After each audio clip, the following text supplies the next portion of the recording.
Olá, pessoal, bom dia. Vamos começar hoje matéria nova, trigonometria. Essa palavra trigonometria vem do grego e ela é formada por três pedacinhos de palavra: o tri, gonos e metron. Juntando tudo, né? Tri significa três, gonos significa ângulos e metron, medida. Então, juntando tudo, vira medida de alguma coisa que tem três ângulos. E o que tem três ângulos? É o triângulo. Portanto, nós vamos trabalhar com medidas de triângulo, tá bom?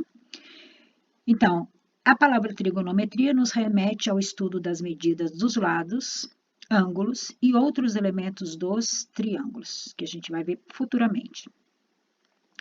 Historicamente, a trigonometria liga-se à astronomia.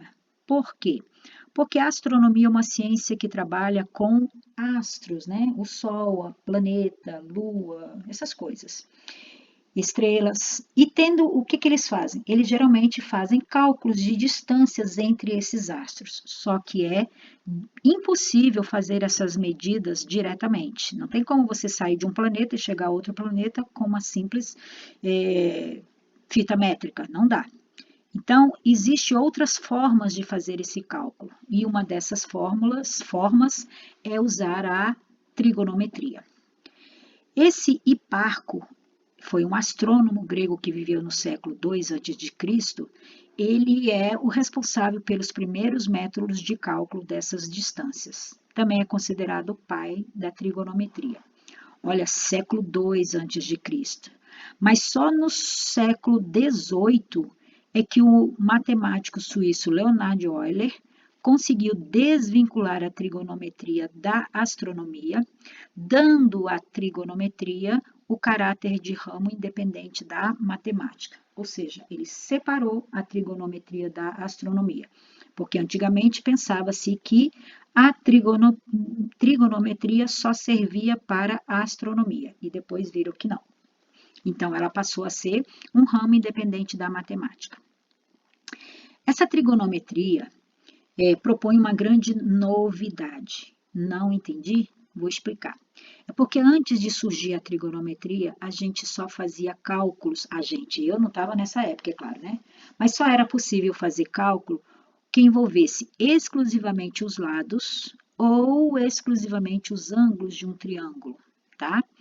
A gente não misturava lados com ângulos. Então, ou você mexia só com lados, ou mexia só com ângulos.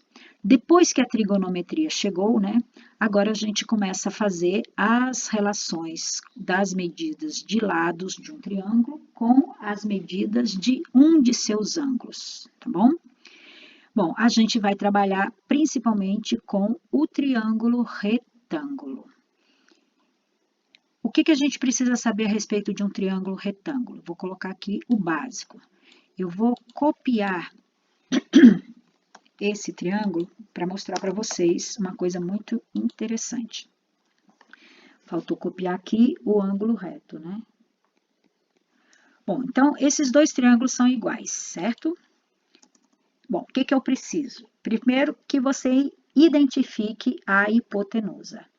Antes da hipotenusa, vamos lembrar que os ângulos, a gente já estudou isso, né? Os lados que constroem o ângulo de 90 graus recebem o nome de catetos. Então, esse é um cateto. E esse outro é um cateto também. E a hipotenusa? Como que você acha a hipotenusa? Você faz uma setinha saindo do ângulo de 90 graus, faz uma setinha, e essa setinha chega nesse lado. Esse lado chama-se hipotenusa. Hipotenusa, então, é o lado oposto ao ângulo de 90 graus. Num triângulo retângulo, nós temos dois ângulos agudos. Eu vou chamar esse de ângulo A, esse de ângulo B e este de ângulo C. Esse aqui, eu vou marcar com 3 arquinhos e vou falar tudo a respeito desse ângulo aqui, tá? Esse ângulo C. Em relação ao ângulo C, observa que para construir um ângulo, eu preciso de dois lados, certo? Eu preciso de dois lados. Então, esse ângulo C, ele é formado por esses dois lados. Esse lado aqui de cima é a minha hipotenusa. E esse lado aqui de baixo é um dos catetos. É um dos catetos. Que cateto é esse? É o cateto que constrói o ângulo C. O cateto que constrói o ângulo C, ele recebe o nome de cateto adjacente. E é isso que eu quero que vocês entendam, tá? O que é cateto adjacente? É o cateto que constrói o ângulo que eu estou perguntando. Eu estou falando sobre o ângulo C. Quem constrói o ângulo C? A hipotenusa e esse cateto aqui. Então, esse cateto recebe o nome de cateto adjacente. Então, vamos escrever isso aqui no meu triângulo vermelhinho lá. Então, esse cateto que está construindo este ângulo C, né? Ó, o ângulo C, ele é construído pelo cateto e pela hipotenusa. Então, aqui em cima, ó, esse é a hipotenusa e esse é um cateto. Que cateto é esse? Cateto adjacente ao ângulo. Ixi, deixa eu apagar isso aqui. Ao ângulo. O nome dele é tudo isso, tá? Ao ângulo C. Cateto adjacente ao ângulo C. Então, o que é cateto adjacente? É o cateto que constrói o ângulo C. É o cateto que é um dos lados do ângulo C. Agora, nós temos um outro cateto. E aquele cateto lá, ó, eu vou fazer uma seta saindo do C. Vou fazer uma seta.